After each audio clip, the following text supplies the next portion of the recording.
potato. Tsaka sa mashed potato. Gusto ko yun dito. I love the gravy na sa Yorkshire pudding. Kasi and then steamed veg on the side. Yun ang mga favorite ko. Oh, okay. So gusto mo yung mga niro-roast. Yan ang favorite ko. Kung babalikan mo yung younger self mo, ano sasabihin mo? Just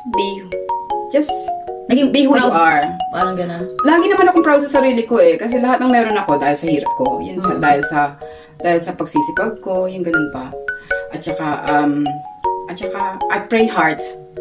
I work hard, I pray hard, I appreciate hard, and I love hard. So nakatapik mo yung younger self mo now na I'm proud of you. I'm proud of you. I'm always proud of myself. Kasi nga, kahit anong pinagdaanan ko, lahat ng hirap na pinagdaanan ko, lahat ng it leads to your growth eh.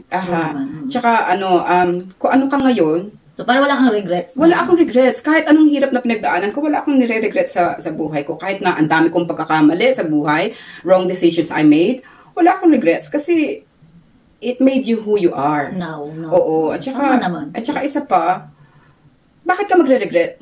Kasi during that time, that's the best that you can do. Diba? Yes. During that time, that's the best decision that you can do, that you can have. So, bakit ako magre-regret? So, wala. I don't have any regrets. Nahirapan ako that time. That's my choice. That's my decision at that time. Nagkamali ako, di mali. Diba? Bangon no. Ganyan naman ang mga Pilipino, resilient masyado. Tsaka, magkamali. Ang mga Pilipino kasi, pa nagkamali, tatawanan lang, diba? Kahit hirap na sila, kahit na pagtulog mo, umiiyak ka, diba? Nakahiga ka, umiiyak ka, hurt ka, pero bangon, laban, diba? Wala, we don't have any time to pity ourselves ba? Dahil kailangan tayong bumangon. Ang dami nakadepende sa atin. You have to be strong. Tsaka you have to pray hard. Alam mo yun? Kasi, at saka lahat ng dumadaan na tao sa'yo, appreciate them. Kasi hindi mo alam kung sino sa mga tao niyan nagpa-pray sa'yo. Appreciate them. So, at saka, hindi ako tumitingin sa tao yung every time I see people or a friend, I always look at the good side. Ayokong tumingin ng bad side. Kasi ikaw lang naman masasaktan. Totoo. Diba? If you look at the good side of a person, diba ang gaan sa pakiramdam? Ganun ako. Ayokong, tsaka, I always we have something common pala ate. I just laugh it off. Yeah. Kasi, minsan nga, ang dami naiinis sa akin. Kasi, tawag siya ng tao, plastic. Don't care. Let them be. Let them. If they treat you like that, let them. Di ba problema yung problema nila? I don't care. Kasi ganyan ako, I don't care. If that's how you see me, I don't care. I live my own life. Yun. Yun ako. Dave, regarding sa, since marunong tayo English, nakakaintindi ng English, pero iba pa rin accent nila pala. Ano pala, nagkaroon ka ba ng, naintindihan mo agad ba sila? Hindi, nahirapan ako. Nakalimutan ko pa, nagkatrabaho ako sa, call center. One day lang ako tumagal. Alam mo ba kung bakit? Kasi during that time, kararating ko lang dito, syempre yung accent natin is still different, diba? Iba pa rin. Yung first call na nakuha ko, na na-pick up ko she's professional, doctor daw siya, blah, blah, blah. During that time, may typhoon dito that time. So, yung call namin is about emergency or yung repairs ng mga ilaw-ilaw or kuryente like that. So, yung first call ko is very professional. Doctor daw siya. Hindi nyo maintindihan yung accent ko.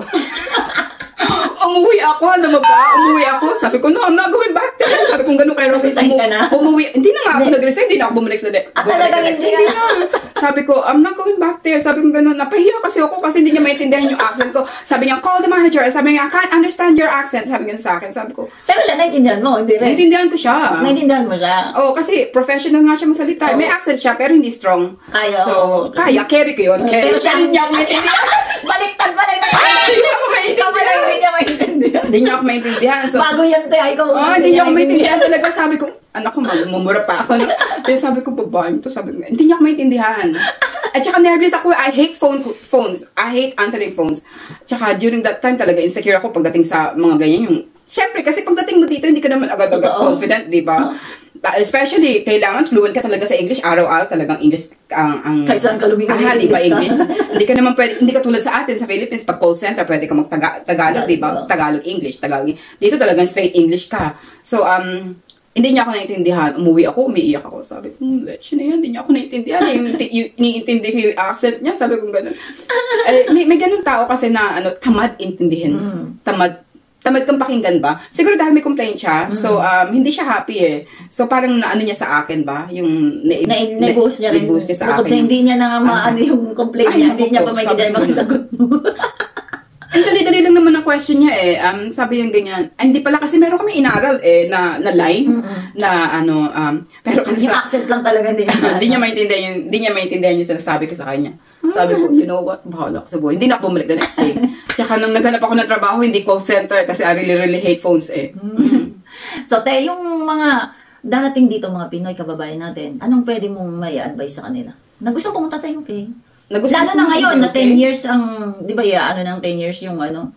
Na gustong pumunta ng UK? Oo, 10 years ang ILR na, di ba, tsaka citizenship. So, i-implement na yata next year o this year, I'm not sure. Pero, makakapunta na or pupunta? Papunta pa lang. Sa mga papuntang... Meron na silang visa, yung gano'n?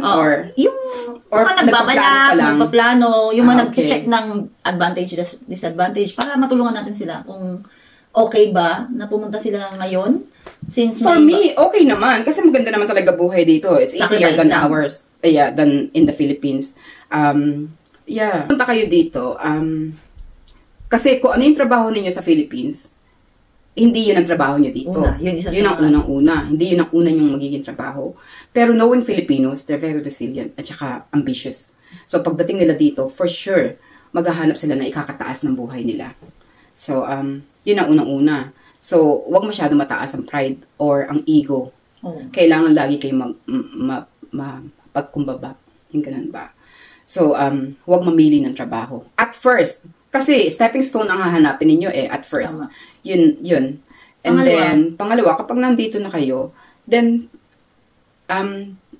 kasi may mga Filipino na pagdating nila dito, parang ang tataas na agad eh. Para bang they're keeping up with the Joneses agad. Yung ganun ba? Nakarating ka lang dito, para bang ang taas-taas mo na agad. Don't, nag-uumpisa ka pa lang eh. Kailangan magpakumbaba ka muna. Kahit naman siguro meron ka na or mayaman ka na, yeah, just keep your toes on the ground. Meron your pa feet ba? on the ground. May advice And then, basta keep moving forward. Kapag nandito ka na kasi madali na eh. Keep moving forward. Kung meron ka pang ambisyon, go for it. Ano ma-advise mo dun sa... Kasi walang pamilya dito kung sakali. Diba, talagang ikaw lang, kayo lang, kung sino lang yung kasama mo. So, anong ma-advise mo sa kanila? Siyempre, hindi nila makikita yung mga kamag-anak nila, yung mga ano nila. Madali na naman ngayon kasi marami ka na nakakausap online. Madali na. Pero sa yun ang advantage ng social media, may messenger na. Ayun lang, lagi nyo isipin na dahil may ambisyon kayo, marami kayo dapat isakripisyo. Yung ganun ba? Kung wala kang ambisyon, may ka na lang. Parang gano'n. Kung ayaw mo lang ambisyon. So, ayun. Kasi talaga pag ma-ambisyon ka, marami kang isasakripisyo eh. One of them is your family. True. But then, you're working towards it ba? Yung bang, syempre, marami kang ambisyon. Tataas ka naman din eh. Yung bang, may ikot kasi yan eh. So, tataas din naman yung ano mo, yung level mo. Level up ka na. Level up yung buhay. Tapos makukuha mo na yung family mo. True. Diba? Madali na. Naturist ko.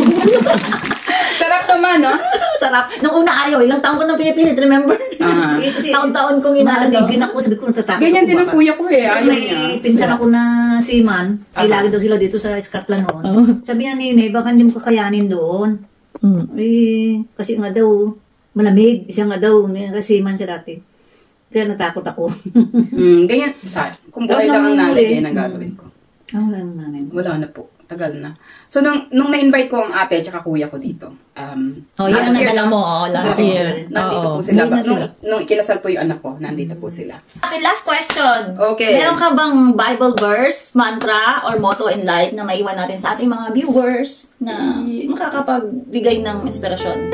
Okay, para sa akin live your own life. Live your own life. Run your race. Run your own race. Kasi iba-iba ang mga journey natin. And celebrate every wins. Ganun ba? Celebrate every wins. Hindi yung mga losses, no? Hindi. Huwag ka na mag-focus doon. Kasi why not? Negative yun eh. Kasi the more you resist, persist. Parang positive mindset ang dapat. The more you resist, persist in your life. Ganun yun. So, kung ano yung nire-resist mo, kasi nakafocus ka palagi doon, lalong nagpa-persist sa buhay mo. Tsaka, ayun nga, basta run your own race. Iba-ibang journey natin. So, kung anong meron ka, celebrate your wins. Tama. Yung ganun ba? Kung anong meron all the siya, blessing, no? kung ano yung meron siya, be happy for them. Kasi iba-iba journey natin eh. Di ba sabi nila, life is a journey. So, iba-iba yung journey natin. At saka, don't take life seriously. Kasi the more you take them seriously, lalong nagiging serious yung buhay mo. Tsaka parang parang energy yan. Kung ano yung energy na nilalabas mo, yun ang bumabalik sa'yo. So, we're so happy people. So, ayun lang. That's a wrap day. Thank you so much. Ay, naku, I'm talking too much rap. Yan, sana maraming na-inspire. Ay, for sure na maraming na-inspire na viewers natin sa iyong story, yung journey mo dito sa UK, ate. Thank you so much. You're very welcome. Thanks for having me. Thank you. Thank you so much din, te. Let's go. Gutom na ako, ma. Ano makakain natin? Tara natin. Ano oras na? Adios! Adios. Thank you so much.